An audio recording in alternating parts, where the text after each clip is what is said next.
Bismillahirrahmanirrahim. Assalamualaikum warahmatullahi wabarakatuh.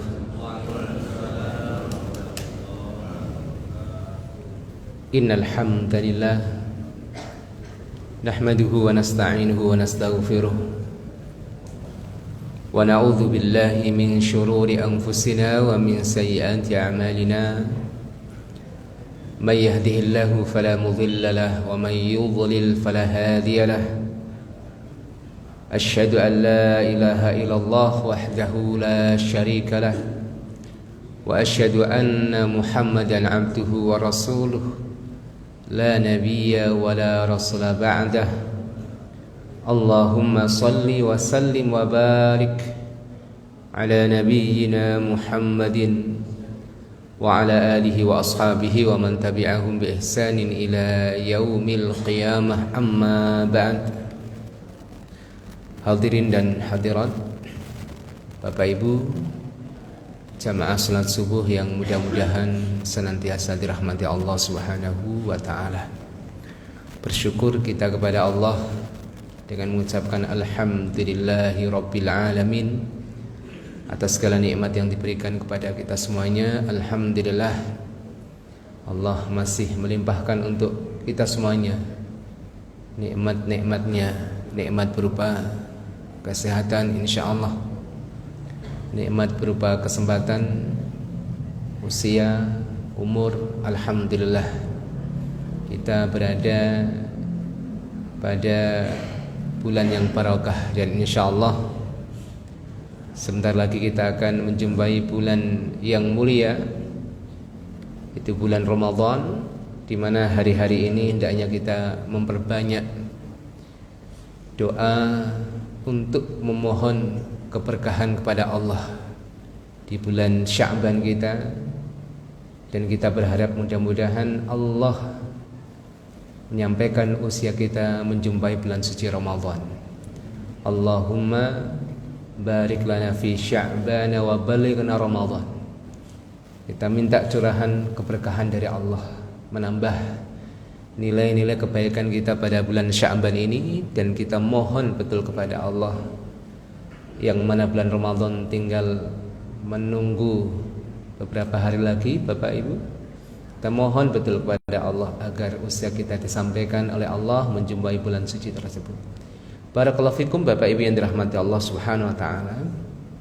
Kalau kita bicara tentang ibadah puasa yang disyariatkan oleh Allah Subhanahu wa taala, tentunya ibadah puasa bukan hanya tentang amaliyah fisik. Di sana ada pesan-pesan tentang tauhid, tentang akidah dan keyakinan di balik syariat yang mulia ini. Di antaranya adalah ibadah puasa yang insya Allah kita jalankan mengajarkan kepada kita keikhlasan di dalam setiap amal ibadah kita. Ini perkara tauhid.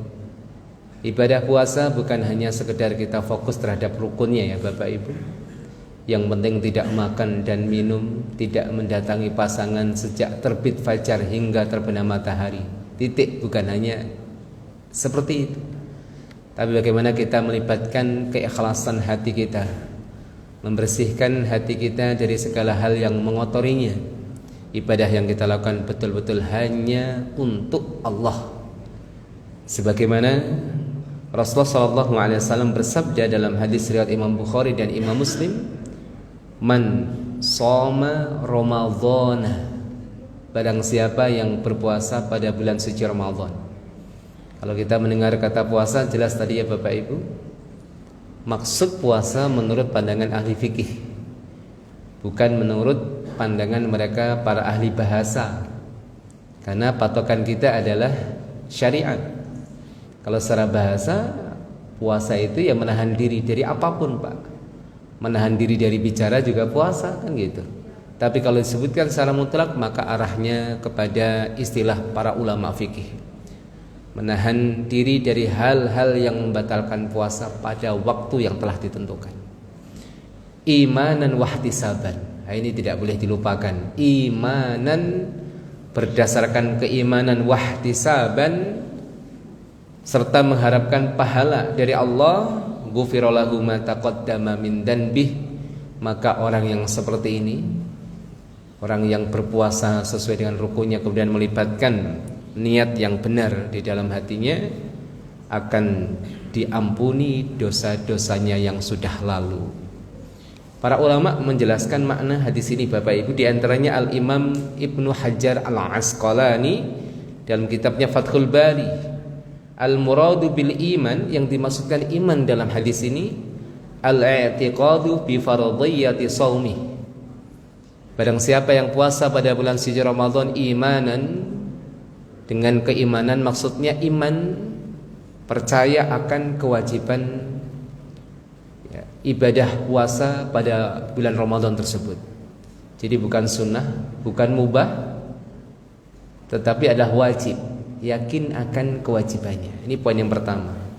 Wahtisaban, al-ihtisab artinya talabus thawabi minallahi ta'ala, mengharapkan pahala dari Allah Subhanahu wa ta'ala. Demikian juga yang dinyatakan oleh Al-Imam Al-Munawi, Al-Imam An-Nawawi dan para ulama-ulama yang lain. Tayyib, Bapak Ibu, barakallahu fikum. Jadi puasa itu identik dengan keikhlasan. Karena orang yang beribadah, orang yang melaksanakan ibadah puasa itu tidak perlu harus dilihat orang, tidak perlu harus diketahui orang lain, tidak hajat untuk mendapatkan apresiasi daripada orang lain. Makanya dalam sebuah hadis qudsi Allah menegaskan kullu amal ibni adam lahu illa shiyam. Setiap amal anak Adam itu baginya kecuali puasa. Fa innahu li wa ana ajzi bih. Sesungguhnya puasa itu bagiku dan aku sendiri yang akan membalasnya. Padahal kita ketahui bahwa setiap amal ibadah, bukan hanya puasa, pasti untuk Allah. Tetapi dalam hadis ini kok dikhususkan? Para ulama menjelaskan bahwasanya ibadah puasa itu maknanya khusus, Pak, dengan pahala yang khusus. Artinya ketika amaliyah ibadah yang lain yang pahalanya bisa diganggu gugat, bisa rontok karena kezaliman, ya karena perbuatan buruk terhadap orang lain, sehingga nanti bisa dikurangi pahalanya. Untuk ibadah puasa ini pahalanya tidak bisa diganggu gugat karena disimpan khusus oleh Allah. Masya Allah. Orang sedekah, kemudian di satu sisi dia zalim pada orang lain, kalau tidak dihalalkan di dunia, nanti di kontor, di penghujung jembatan sirat ada kisosnya. Namun sebagian para ulama mengatakan hadis tersebut memberikan makna pahala ibadah shaum itu khusus disimpan oleh Allah di sisinya, tidak bisa diganggu gugat. Wallahu a'lam bishawab. Namun sebagian para ulama mengatakan hadis qudsi tersebut menunjukkan keistimewaan ibadah puasa, yaitu satu amaliyah yang sangat dekat dengan keikhlasan. Ya, makanya Masya Allah, ini mengajarkan kepada kita tentang tauhid yang sebenarnya. Amal ibadah yang kita lakukan hanya untuk Allah Subhanahu wa ta'ala. Karena amal ibadah itu kan Bapak Ibu yang dirahmati Allah Subhanahu wa ta'ala, ya, untuk ikhlas latihannya kan berusaha untuk menyembunyikan. Ini latihannya, Pak. Sehingga kita berusaha mengelola hati kita. Jangan kemudian keikhlasan kita itu terganggu karena senangnya hati kita pada saat kebaikan-kebaikan yang kita lakukan terkuak, terbuka. Atau sebaliknya ketika keburukan-keburukan kita terbuka, malu. Kan itu. Ketika kebaikan kita diketahui orang, Masya Allah, sadar tidak sadar ternyata keikhlasan kita terganggu. Ada orang yang melaksanakan keutamaan, bapak atau ibu-ibu sholat duha, kemudian ada telepon masuk, diangkat oleh anaknya, ditanya, ya bapak ibu sedang apa? Anaknya mengabarkan, oh maaf bapak atau ibu sedang sholat duha. Dia mendengar, Masya Allah, senang sekali gitu. Tapi kondisi yang lain ketika ia sholat asar terlambat, jam 5, jam setengah 6 baru sholat asar, pas sholat teleponnya berdering, Pak. Diangkat anaknya, ditanya, nak bapak atau ibu di mana? Lagi sholat asar. Wah, itu langsung bergemuruh hati. Kenapa dikabarin? Ya, padahal sama-sama sholat. Nah, di sini Bapak Ibu dirahmati Allah Subhanahu wa taala, Kalau kita bicara keikhlasan, ya kita mengharap pertolongan dari Allah karena sesuatu yang sangat berat, meluruskan niat, menghadirkan keikhlasan, membuang jauh hal-hal yang bisa mengotorinya. Dan insya Allah mudah-mudahan puasa yang akan kita lakukan mengajarkan tauhid yang sebenarnya, akidah yang sebenarnya, yaitu tidak ada satu amaliyah yang kita lakukan kecuali hanya untuk mengharapkan wajah Allah, mengharapkan ridho Allah, pahala dari Allah Subhanahu wa taala. Ini jadi jangan hanya fokus amaliyah fisik ya Pak. Itu puasanya anak kecil.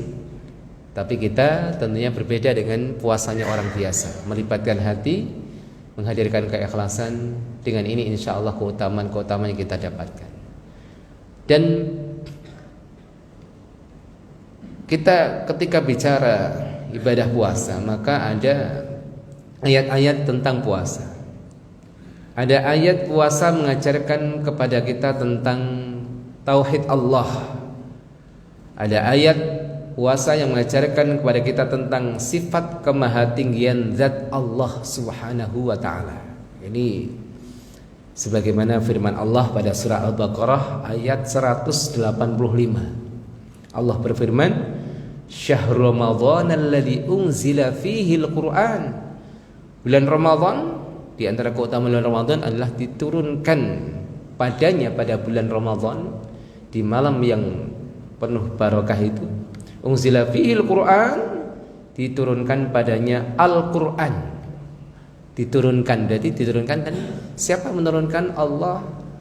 Yang namanya turun itu ya dari atas ke bawah. Ya, ini menunjukkan satu akidah, prinsip tauhid yang kita yakini bahwasanya Allah itu maha tinggi zatnya. Kita yakin sebagaimana disebutkan dalam Al-Qur'an, Allah Subhanahu wa taala istiwa di atas arsy. Ada 7 ayat secara tegas Bapak Ibu mengabarkan kepada kita bahwa Allah istiwa di atas arsy. Arsy makhluk Allah yang paling besar dan paling tinggi posisinya. Allah istiwa di atas arsy tanpa hajat terhadap tempat, tanpa hajat terhadap makhluk. Ada sebagian kalangan mengatakan sesungguhnya Allah Subhanahu wa taala ada di mana-mana. Ini keyakinan Jahmiyah. Ada yang mengatakan bahwa Allah itu wujud tanpa tempat. Di mana Allah tidak perlu tanya, yang penting Allah itu wujud tanpa tempat. Ada sebagian para ulama mengatakan demikian. Namun di dalam Al-Qur'an secara tegas, ada 7 ayat yang menegaskan bahwa Allah istiwa di atas arsy. Setelah menciptakan langit dan bumi dalam 6 masa, kemudian Allah istiwa di atas arsy. Itu ada 7 ayat secara tegas Pak. Maksudnya secara tegas itu aslinya tidak butuh takwil. Yang kemudian ada ayat-ayat yang lain yang jumlahnya sangat banyak, hadis-hadis secara isyarat bahwa Allah Subhanahu wa taala secara zat itu berada di atas. Ya, termasuk ini surah Al-Baqarah ayat puasa ini, Syahrul Ramadan alladzi unzila fihi al-Qur'an, bulan Ramadan di mana diturunkan padanya Al-Qur'an. Diturunkan Bapak Ibu.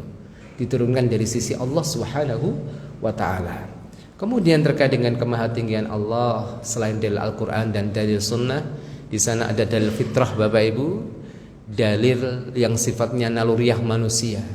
Kita sebagai hamba Allah, ketika kita minta kepada Allah, kita mengangkat tangan kita ke langit minta kepada Allah Subhanahu wa taala. Ya, itu menunjukkan bahwasanya nalur kita, fitrah kita mengarah pada kemahatinggian Allah Subhanahu wa taala. Barakallahu fikum Bapak Ibu dirahmati Allah. Dulu ada seorang ulama, Al-Imam Al-Juwaini rahimahullah ta'ala rahmatan wasi'ah, seorang ulama madhab Al-Imam Asy-Syafi'i dan kemudian akidahnya Asy'ari rahimahullah ta'ala rahmatan wasi'ah. Ketika bicara di depan murid-muridnya mengatakan bahwasanya Allah Subhanahu wa ta'ala ketika ada, dahulu ketika ada dan belum ada apapun. Artinya Allah itu ada sebelum ada arsy. Ya, sebelum ada arsy. Kalau arsy belum diciptakan, lalu Allah di mana? Yang penting kalian yakini Allah itu ada. Allah itu ada tanpa tempat. Kemudian ada salah seorang muridnya bertanya, "Wahai Imam, bagaimana pendapat Anda tentang orang awam yang pemikirannya belum terkotori oleh apapun, masih bersih, yang kemudian ketika meminta kepada Tuhannya itu secara naluriah fitrahnya langsung mengarah pada Allah yang maha tinggi. Apakah seperti ini salah. Ini kan fitrah semua orang. Bagaimana? Seperti ini wahai imam. Imam Al-Juwaini kemudian megang kepalanya, wahai fulan jangan bikin bingung saya, kan gitu kan. Itu naluriah manusia Bapak Ibu. Sehingga ketika ada orang yang curhat ke kita atau ada orang yang curhat ke temannya sama-sama awam, ya, sama-sama awam, Islamnya Islam awam, biasanya mengatakan minta tolonglah sama yang di atas. Ya Bapak Ibu, minta tolong sama yang di atas. Pernah dengar gak? Ada orang yang bicara minta tolonglah sama yang di bawah, kan enggak? Ini dalil naluriah bahwa Allah yang maha tinggi, walaupun di sana ada perseteruan antara golongan-golongan di dalam Islam tentang hakikat wujud Allah, di manakah Allah Subhanahu wa taala. Tetapi salah satu ayat saum, yaitu tentang Ramadan, diturunkan pada Al-Quran, itu sebagai isyarat akan suatu pesan akidah bahwa Allah Subhanahu wa taala yang maha tinggi. Dan ini yang paling simpel, Pak. Allah di mana? Allah istiwa di atas arsy. Kok bisa? Ini ayatnya. Itu maksudnya. Nah, kalau sudah bicara takwil, wah ini bisa salah bisa benar Bapak Ibu, karena ayat yang bicara tentang Allah, ayat yang bicara tentang Allah tentunya adalah ayat yang paling penting. Ayat yang tentang manusia saja dijelaskan oleh Allah, dijelaskan oleh Rasulullah secara detail. Padahal sisi urgensinya di bawah ayat-ayat yang bicara tentang Allah. Kemudian Rasulullah tidak menjelaskan. Kalau kemudian maknanya tidak sesuai dengan zahirnya, apa kemudian Rasulullah membiarkan umatnya ini untuk menemukan teka-teki tentang Allah yang ada kemungkinan salah kalau orang masing-masing menafsirkan, kan gitu Pak. Makanya dengan tidak dijelaskan oleh Rasulullah, maka maknanya kembali pada zahirnya, itu simple. Amintum man fis sama, apakah engkau beriman dengan yang di langit? Maksudnya bukan di dalam langit, Allah di atas langit, maksudnya seperti itu. Maka kalau anak-anak kita tanya di manakah Allah, kita jawab dengan Al-Quran, Allah istiwa di atas arsy-Nya tanpa membutuhkan arsy. Dan bayangan Allah menempel di arsy-Nya, duduk seperti manusia, seorang raja duduk singgasana. Jangan seperti itu Pak. Allah istiwa, ya makna istiwa itu ya berada di atas. Maka kadang-kadang saya tidak suka menerjemahkan istiwa dengan bersemayam. Kalau bersemayam itu pasti Bapak Ibu sudah tergambar di mindsetnya, oh seperti itu. Maka kita katakan istiwa itu bahasa Al-Quran, Allah istiwa di atas arsy. Banyak ayat yang menunjukkan akan hal tersebut. Di antaranya ayat tentang puasa. Terdapat pesan akidah, yaitu syahrul Ramadan alladzi unzila fil Quran. Al-Quran itu diturunkan dan nanti suatu saat diangkat Pak. Ada turun, ada masa akan diangkat oleh Allah menjelang hari kiamat. Diangkat betul dari dada-dada orang yang menghafalnya, kemudian dari mushaf-mushaf yang ada masanya suatu saat ketika mushaf dibuka yang tersisa hanya lembaran-lembaran kosong. Maka hari ini mumpung masih ada tulisan Quran Pak, masukkan ke dalam hati kita. Karena apa? Ada masa di mana nanti orang itu sudah dilupakan hafalan terhadap Quran, dan mushaf-mushaf itu ketika dibuka tidak menyisakan kecuali hanya lembaran-lembaran kosong. Sedih ya Pak. Sedih. Alhamdulillah sekarang masih ya banyak orang hafal Al-Quran, banyak mushaf-mushaf kita dapatkan masih lengkap tulisannya. Alhamdulillah. Barakallahu fikum Bapak Ibu yang dirahmati Allah Subhanahu wa taala. Kemudian ayat tentang puasa juga mengajarkan satu pesan akidah, sebagaimana dalam surat Al-Baqarah ayat 186. Wa idza sa'alaka 'ibadi 'anni fa inni qarib. Al-Baqarah 186 ini masih rentetan dari ayat-ayat puasa, yang mana Allah berfirman yang artinya, apabila hamba-hambaku bertanya kepada wahai Muhammad, maka katakanlah fa inni qarib, sesungguhnya aku itu dekat. Jadi aku itu dekat, maksudnya Allah Subhanahu wa taala itu dekat, Pak. Cuma dekat di sini harus kita pahami makna dekat apa. Sedangkan tadi sebelumnya kita sampaikan Allah istiwa di atas arsy. Kok Allah dekat, bagaimana maksudnya? Apalagi ada firman Allah di surat Qaf ayat 16. Walaqad khalaqnal insana wa na'lamu ma tuwaswisu bihi nafsuhu wa nahnu aqrabu ilaihi min hablil warid. Dan sesungguhnya kami telah menciptakan manusia dan mengetahui apa yang dibisikkan ke dalam hatinya, dan mengetahui apa yang dibisikkan oleh hatinya, dan kami lebih dekat kepadanya daripada urat lehernya. Berarti sangat dekat sekali. Maka para ulama menjelaskan Bapak Ibu supaya kita tidak jatuh pada pemahaman yang menyimpang. Ada sekte yang menyimpang yang meyakini tentang prinsip wahdatul wujud, yaitu manunggalnya, bersatunya zat Allah pada fisik hambanya termasuk manusia, manunggal, bersatu. Karena memahami ayat secara parsial. Ada ayat bicara tentang Allah istiwa di atas arsy, ada ayat yang berbicara Allah tuh dekat. Bahkan ada ayat tadi surat Qaf ayat 16, kami itu lebih dekat kepadanya, kepada manusia tersebut lebih daripada urat lehernya sendiri. Kita rujuk kepada para ulama. Para ulama menjelaskan Bapak Ibu, Allah istiwa di atas arsy, di atas langit yang 7, di atas arsy-Nya. Kemudian Allah Subhanahu wa taala dekat dengan hambanya, yaitu dekat ya pengawasan Allah. Jadi gini Bapak Ibu, Allah dekat. Kemudian kalau kita lihat ayat-ayat yang lain, ada ayat yang mengabarkan kebersamaan Allah. Innallaha ma'as-sabirin. Sesungguhnya Allah bersama orang-orang sabar. Ini perlu kita jelaskan Bapak Ibu. Allah dekat kepada seluruh hambanya, makhluknya, ya seluruh manusia baik yang mukmin atau yang kafir, Allah dekat kepada mereka, maksudnya pengawasannya. Dimanapun kita berada, Allah maha melihat. Ini yang pertama. Allah dekat dengan siapapun dari hambanya, bukan zatnya tapi pengawasannya. Kemudian yang kedua adalah kedekatan secara khusus, dekat dengan para wali-walinya, para aulia, para kekasihnya, orang-orang yang sabar, orang-orang yang berbuat baik. Innallaha ma'al muhsinin. Allah bersama orang-orang yang berbuat baik. Innallaha ma'as sabirin. Para ulama menjelaskan maksudnya Allah dekat dengan pertolongannya. Itu maksudnya seperti itu Bapak Ibu. Karena ayat itu nggak mungkin tabrakan.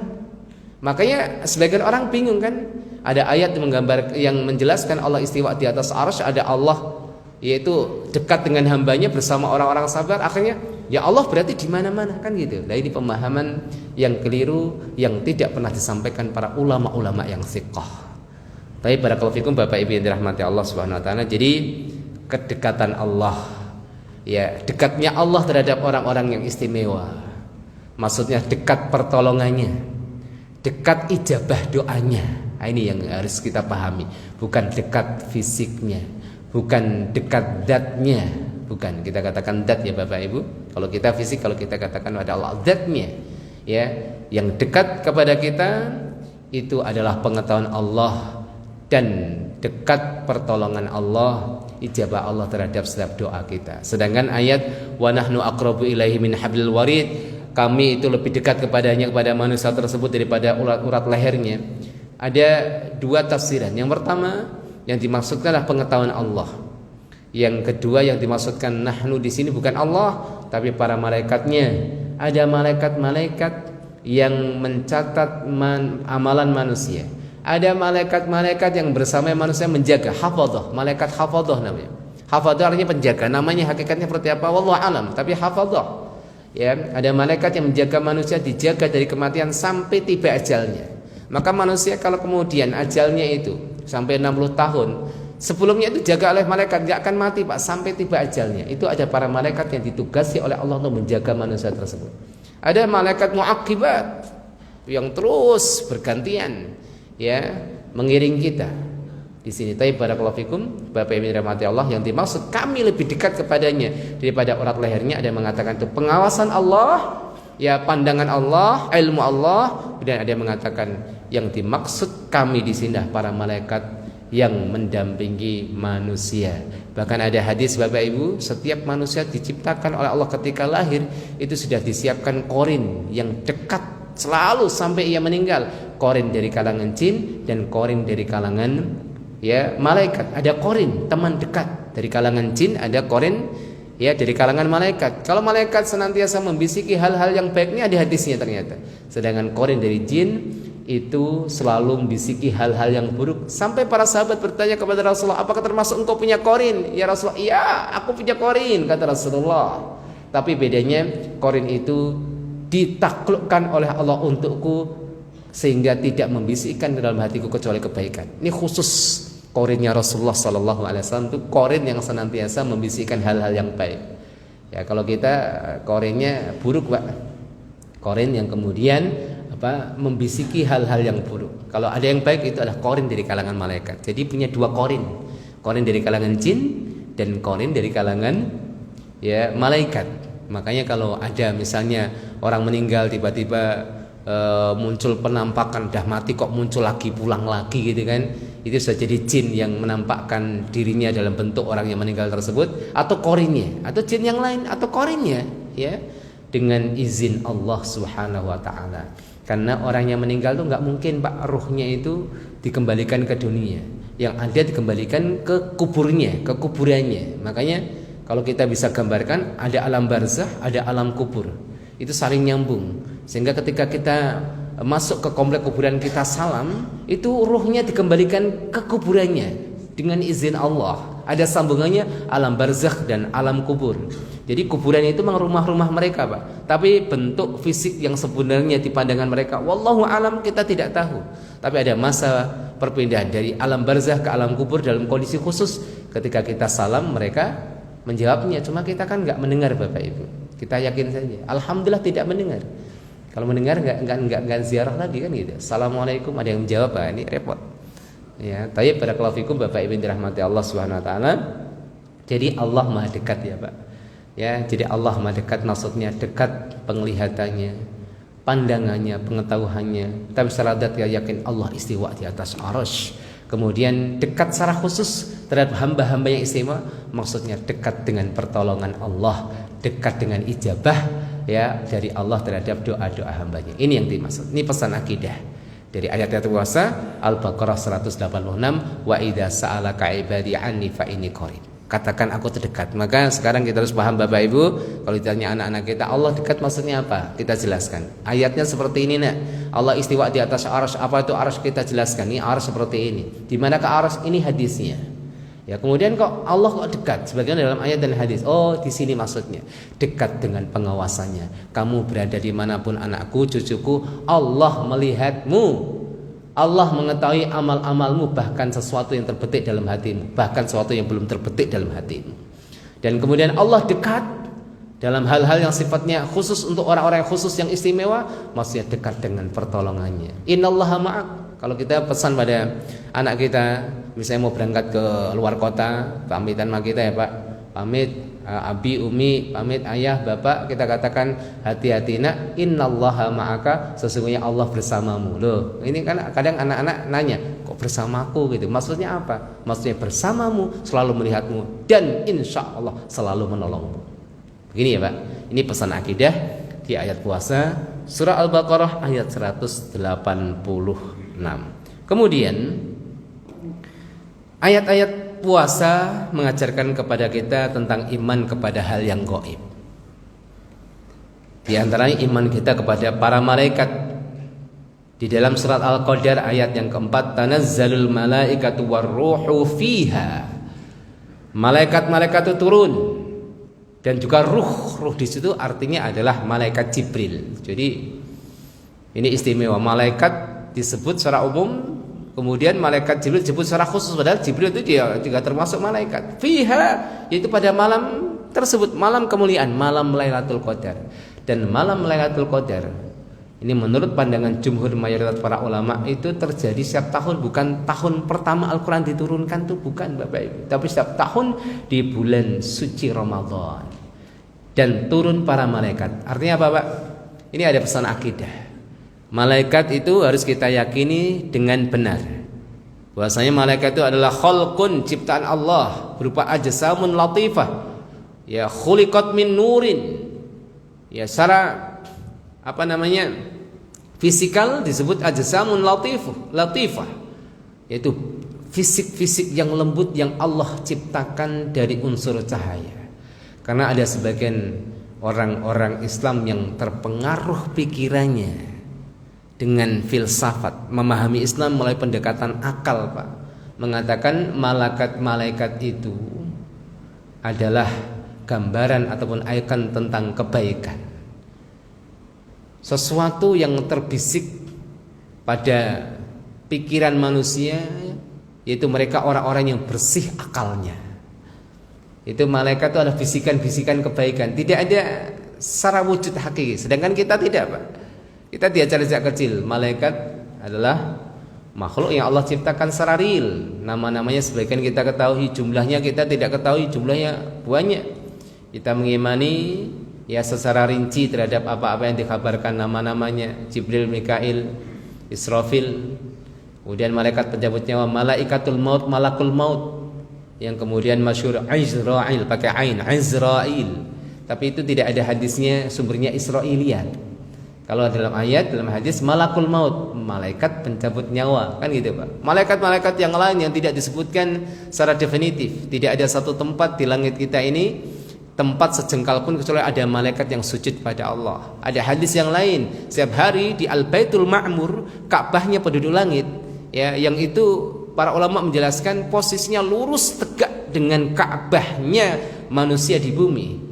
Itu ada Al-Baitul Ma'mur, tempat tawafnya para malaikat di langit. Itu setiap hari 70.000 malaikat masuk ke tempat tersebut tawaf, kemudian keluar. Yang pernah masuk ke tempat tersebut tidak masuk lagi. Dan setiap hari ada 70.000 malaikat. Luar biasa, banyak. Ada malaikat-malaikat yang yang fisiknya besar, ada yang kecil.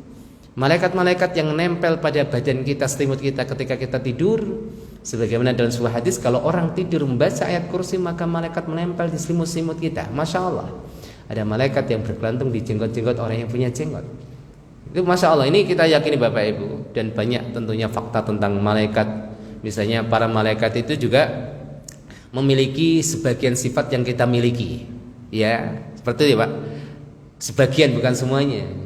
Kalau kita memiliki syahwat, malaikat gak memiliki syahwat Pak. Gak makan, gak minum. Maka malaikat yang diutus menemui Nabi Ibrahim, ya, kemudian menemui Nabi Lut, dihidangkan oleh Nabi Ibrahim makanan, nah mereka nggak ada syahwat terhadap makanan, nggak ada syahwat terhadap wanita, ya, nggak ada syahwat terhadap laki-laki, kan gitu.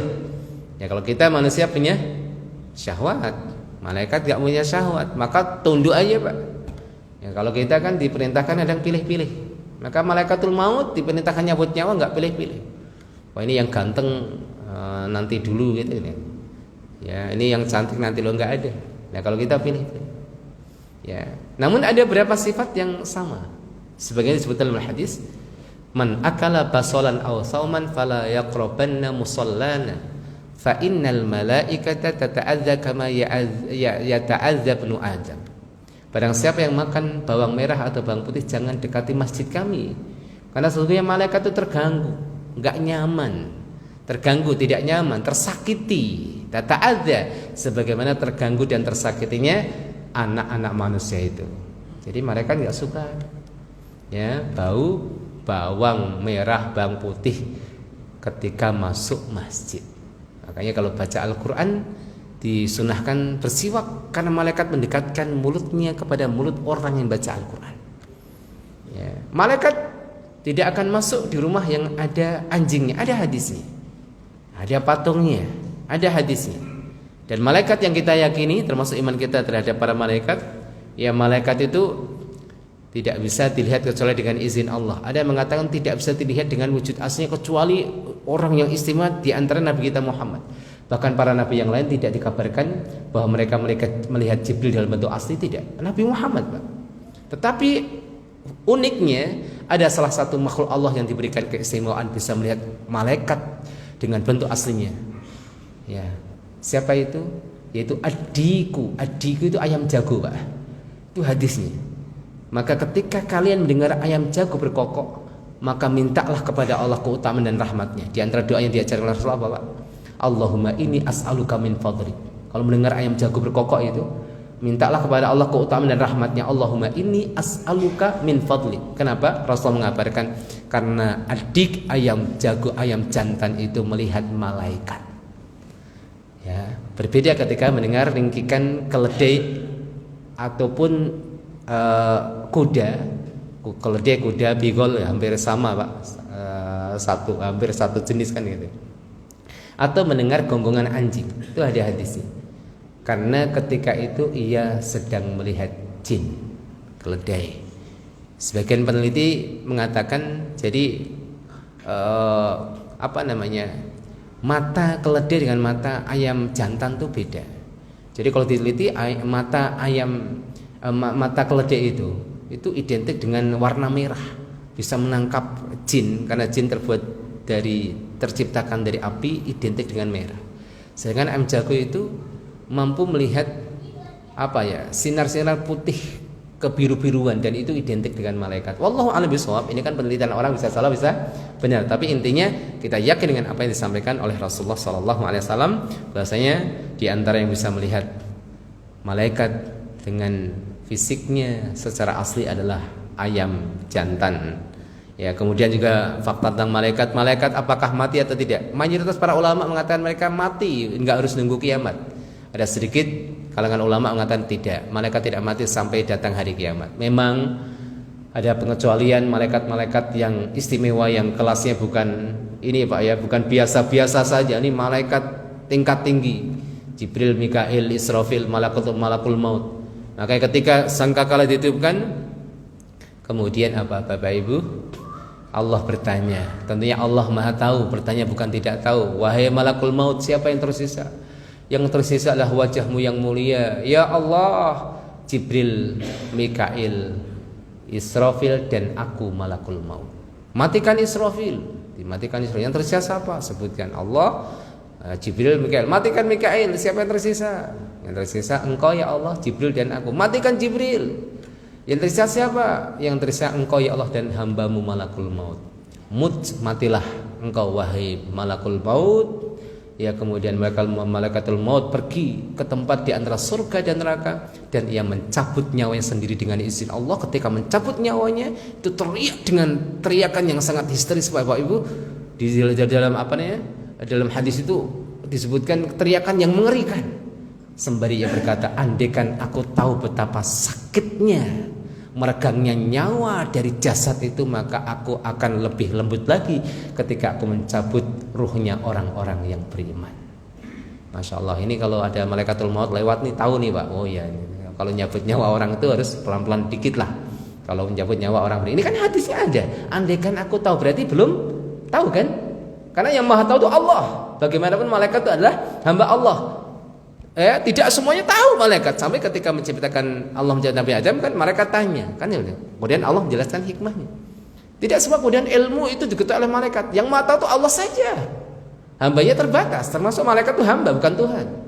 Ya, malaikat al-maut mengatakan, andaikan aku tahu betapa sakitnya meregangnya ruh dari jasad seseorang, maka aku akan lebih lembut lagi ketika mencabut ruhnya orang yang beriman. Mudah-mudahan lewat tahu nih Pak. Ya. Masya Allah. Tayyib, barakallahu fikum. Ya, kalau lewat ngeri juga ya Pak, mampir ke rumah. Tayyib, barakallahu fikum. Ini tentang malaikat disebutkan dalam ayat puasa. Ya, kita mendapatkan pesan akidah di ayat-ayat puasa. Kemudian mengajarkan kita tentang iman terhadap hari akhir. Jadi nggak fokus puasa saja. Ingat, ada sebuah hadis, lis-shaimi farhatun 'inda fitrihi wa farhatun 'inda liqa'i rabbih. Bagi orang puasa ada dua masa bahagia. Pertama, ketika fitrinya, ketika berbukanya, atau ketika Idul Fitrinya. Idul Fitri artinya, makna yang tepat itu hari makan kembali setelah berpuasa, Pak. Maka fitri di sini maknanya dua, berbuka setiap harinya itu, atau maksudnya berbuka setelah 1 bulan berbuka.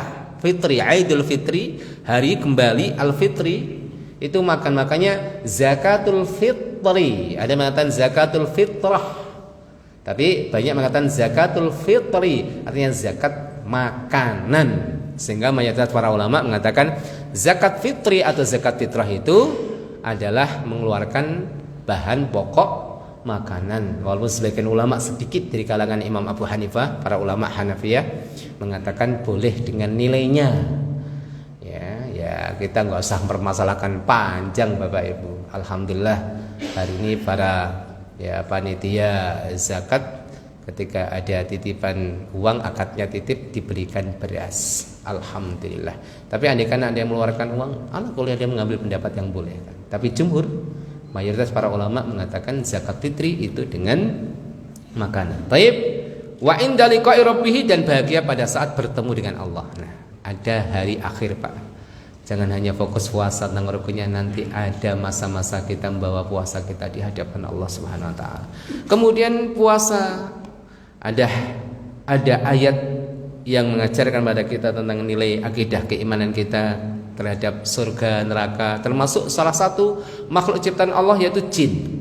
Ada hadisnya Rasulullah sallallahu alaihi wasallam bersabda, "Idza jaa Ramadan," ketika datang bulan suci Ramadan, "futihat abwabul jannah," dibuka pintu-pintu surga.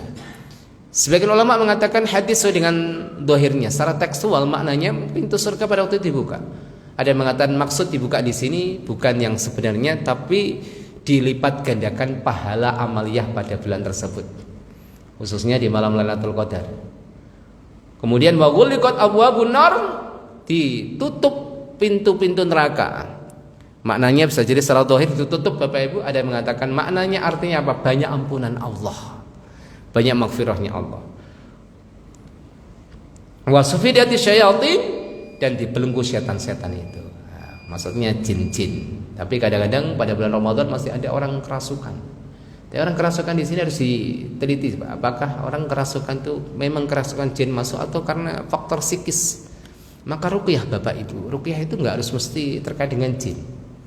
Makanya ada istilah nusyrah, pakai shin bukan shad. Kalau pakai shad, nusrah itu pertolongan, idza jaa nasrullah. Tapi pakai shin, nusyrah, maknanya adalah pengobatan untuk sihir. Kalau dengan Al-Quran berarti syar'i. Tapi kalau ruqyah itu umum Bapak Ibu, enggak mesti kemudian orang kena jin, orang sakit demam ruqyah. Makanya hari ini saya lihat banyak orang itu kena mentalnya, psikisnya, galau macam-macam. Ketika diruqyah ya bicara ngelantur itu belum tentu jin, bisa jadi psikisnya. Makanya para praktisi ruqyah harus paham harusnya secara kejiwaan. Terkadang orang itu sakit nggak harus kasih obat, tapi diobati kejiwaannya. Makanya obat jiwa yang paling mujarab ya Al-Quran. Ya Al-Quran secara lafalnya, Al-Quran secara maknanya Pak. Syifa'ul linnas, Allah nggak akan bohong.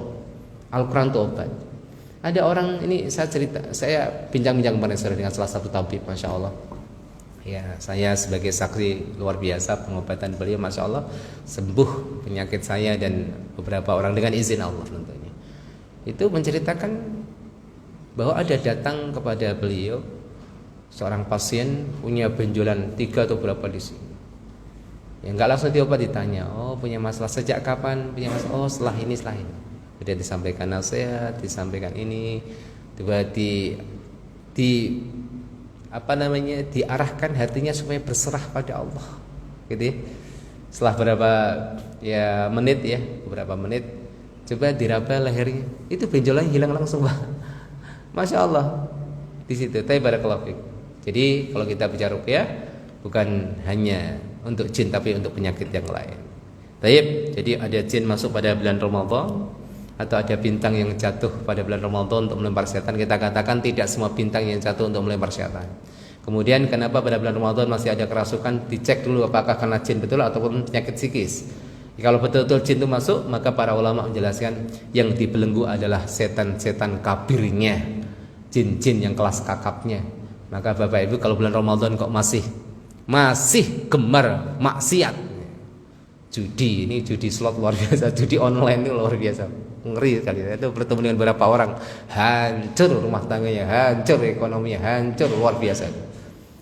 Ya dalam waktu tempo 1 tahun sekian punya hutang 600 juta, rumahnya habis, semuanya habis, luar biasa.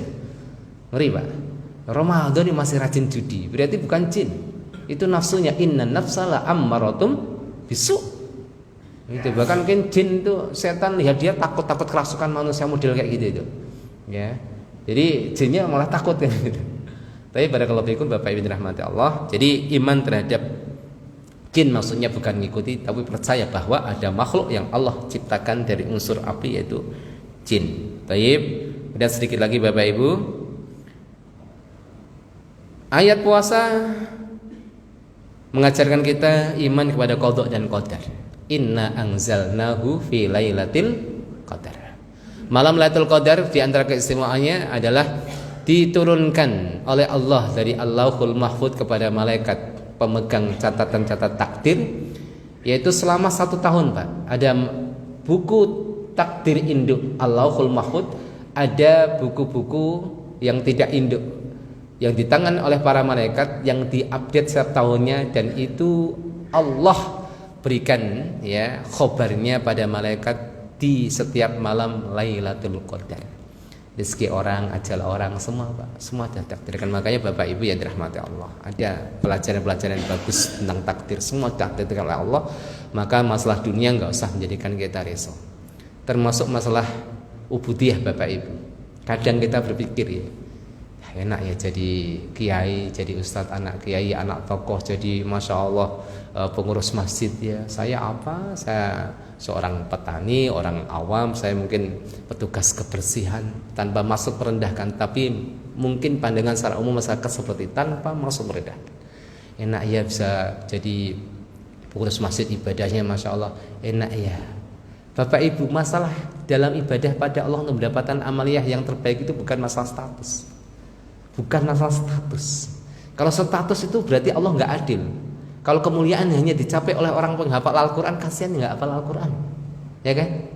Makanya yang terbaik menurut Allah ketika Allah mudahkan seorang hamba itu beramal di setiap kondisinya. Idza aradallahu bi'abdi khairan ista'malah. Kalau Allah Subhanahu wa taala itu menginginkan kebaikan pada seorang hamba, maka dijadikan hamba itu mampu beramal di setiap kondisinya. Ya. Ini yang paling penting. Makanya Ibnu Athaillah mengatakan, la tatlub minhu ayukhrijaka min halatin liyasta'milaka fi ma siwa. Jangan minta pada Allah untuk kamu berubah jadi orang lain agar kamu bisa beramal. Enggak mesti kamu berubah jadi orang lain, jadi dirimu sendiri dan amal sesuai dengan kondisimu. Karena kalau falau arada lasta'malaka min ghairi ikhraj, kalau Allah menghendaki kamu bisa beramal, enggak harus kamu jadi orang lain Bapak Ibu. Ya, makanya walaupun enggak hafal Quran, ya sudah. Anda mungkin enggak hafal Quran, tapi masya Allah Anda ridho dengan takdir Allah. Ya Allah, alhamdulillah saya jadikan anaknya si fulan, alhamdulillah, syukur ya Allah. Itu ibadah hati, setitik ibadah hati bisa jadi mengalahkan ibadah fisik yang seluas samudra. Orang mau baca Al-Quran sehari sekian juz, ketika diuji oleh Allah menggerutunya sekian jam, sekian hari. Kan gitu. Makanya Bapak Ibu, untuk orang menjadi hamba yang terbaik kekasih Allah, enggak harus mesti jadi orang lain. Tapi bukan berarti matikan ada hasad, ya Allah, kalau saya jadi seperti fulan saya akan melakukan seperti fulan. Itu ada hadisnya, boleh. Tapi enggak harus mesti kemudian kita mengingkari takdir. Kita sudah usaha, namun takdir Allah sudah menetapkan. Kan gitu kan? Kita sudah berusaha mati-matian Pak, ngapal Quran, walaupun enggak nyantri, sudah enggak nyantri, enggak modal ngapal Quran, enggak bisa, susah banget Ustaz. Ngapal 5 ayat, hilang 10 ayat, utang akhirnya itu. Ya, enggak bisa, kemudian jangan ngeluh ke Allah. Kalau coba kalau saya jadi yang ngapal Quran, saya bisa lebih dekat denganmu. Kata siapa? Dengan keberadaan Anda di sini, kebaikan itu ketika Allah mudahkan Anda beramal, tidak harus Anda jadi orang lain. Ini salah satu Bapak Ibu, hikmah kita iman terhadap qadha dan qadar. Tapi barakallahu fikum, dan masih beberapa hal tentunya pesan-pesan puasa hadis. Ada 2 poin saya bacakan poinnya aja, enggak saya bacakan hadisnya. Hadis tentang puasa mengajarkan kita untuk bersikap pertengahan Pak. Jangan berlebihan, orang puasa wisol, enggak buka, mengharapkan keutamaan, ataupun orang meremehkan, sudah balik, sudah mukallaf enggak puasa, meremehkan. Kita pertengahan. Puasa sesuai dengan rukunnya, enggak usah ngarang-ngarang. Yang terakhir, jangan mudah-mudah meniru identitas orang lain.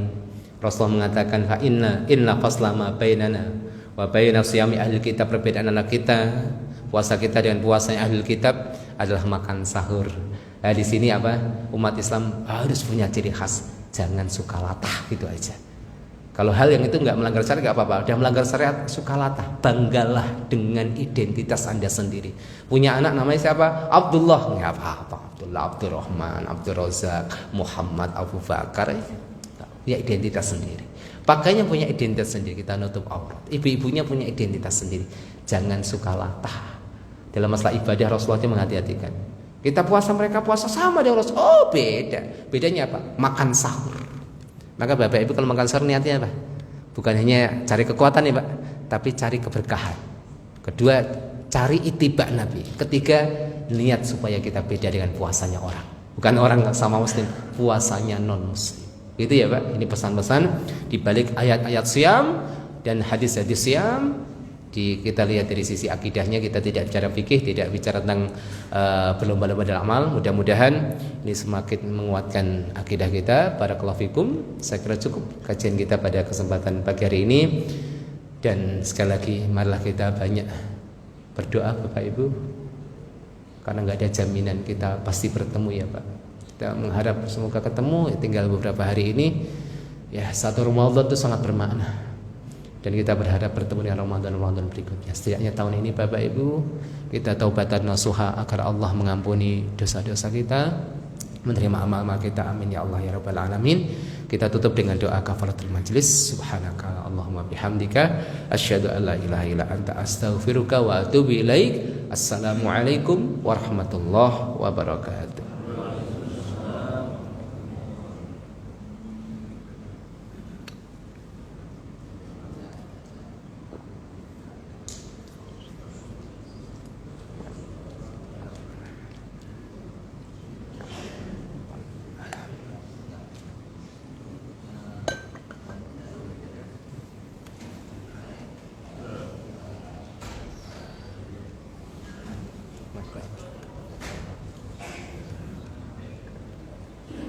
Sehat.